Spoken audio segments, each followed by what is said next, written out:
చాలా ఇంకా ఇద్దరు ఇంపార్టెంట్ పర్సన్స్ ముగ్గురు ఇంకా మాట్లాడేది కాబట్టి ఎక్కువ టైం తీసుకోకుండా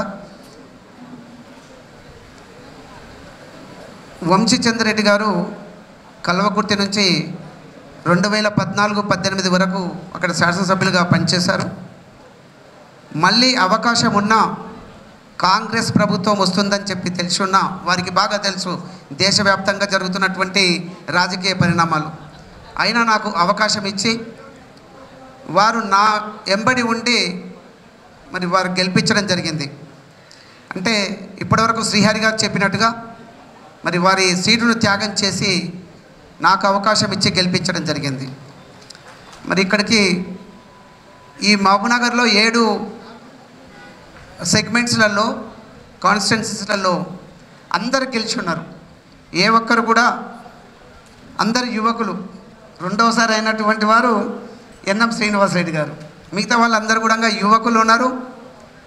మరి అవకాశం కూడా మీరందరూ కాంగ్రెస్ పార్టీకి వీరికి అవకాశం ఇచ్చారు.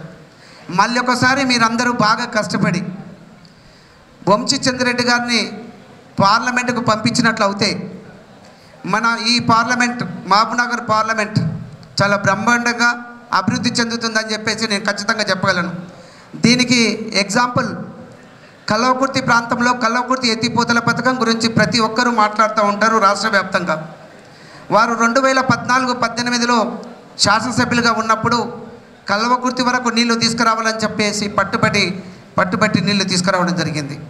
ఆ తర్వాత 2018 నుంచి దాన్ని ఎవరు పట్టించుకున్న పాపాన పోలేదు. అది ఎక్కడ వేసిన గొంగలి అక్కడే అదే విధంగా ఉంది. ఇప్పుడు కూడా ఈ ప్రాంతంలో ఉన్నటువంటి ముఖ్యంగా షాద్నగర్ కావచ్చు, జడ్చర్ల కావచ్చు, మహబూబ్నగర్ కావచ్చు, నారాయణపేట, కొడంగల్ ఈ ప్రాంతానికి కూడా సాగునీరు రావాల్సిన అవసరం ఉంది. వారికి మనం బాధ్యత పెడదాం. పార్లమెంటుకు పంపించినట్లయితే వారికి చాలా మంచి ఇన్ఫ్లుయెన్స్ ఉంది. పెద్దలు రాహుల్ గాంధీ గారికి, సోనియా గాంధీ గారికి, మన పార్టీ ప్రెసిడెంటు ఖర్గే గారికి చాలా అతి దగ్గరగా ఉన్నటువంటి వ్యక్తి. ఎప్పటి నుంచో కాంగ్రెస్ కోసానికి పనిచేస్తున్నటువంటి వ్యక్తి. మరి చిన్న స్థాయి నుంచి చిన్న వయసులో చాలా అతి పిన్న వయసులో మరి రాజకీయంలోకి వచ్చి సక్సెస్ఫుల్గా వస్తున్నటువంటి వంశీచంద్రెడ్డి గారికి మనమందరం అవకాశం ఇచ్చినట్లు అయితే పార్లమెంటు ఏరియా ఇది ఒక్కటే మహబూబ్నగరే కాదు రాష్ట్ర వ్యాప్తంగా కూడా మరి ఇక్కడ ఉన్నటువంటి గౌరవ ముఖ్యమంత్రి రేవంత్ రెడ్డి గారికి అండదండగా ఉంటూ ఈ ప్రాంతాన్ని అభివృద్ధి చేయడానికి వారికి అవకాశం వస్తుంది.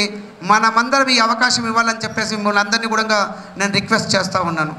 ఇప్పటికీ చాలా ఈజీగానే ఉంది. ఎందుకంటే 7 తాలూకాలు కూడా మరి మెజార్టీతోటి గెలిచినటువంటివి.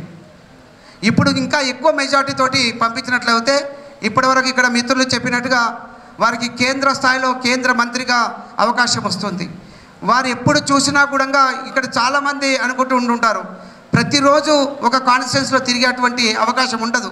నేను ఇప్పటి వరకు చెప్పిన ఎందుకు అంటే రాహుల్ గాంధీ గారికి, సోనియా గాంధీ గారికి, అదేవిధంగా ఖర్గే గారికి దగ్గరగా ఉన్నారు. వాళ్ళు ఎప్పుడు పనులు చెప్తూ ఉంటారు.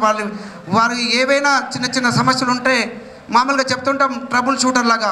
ఆ విధంగా వారికి చెప్పినప్పుడు అన్ని రాష్ట్రాలకు కూడా వెళ్ళినటువంటి సందర్భం మంచి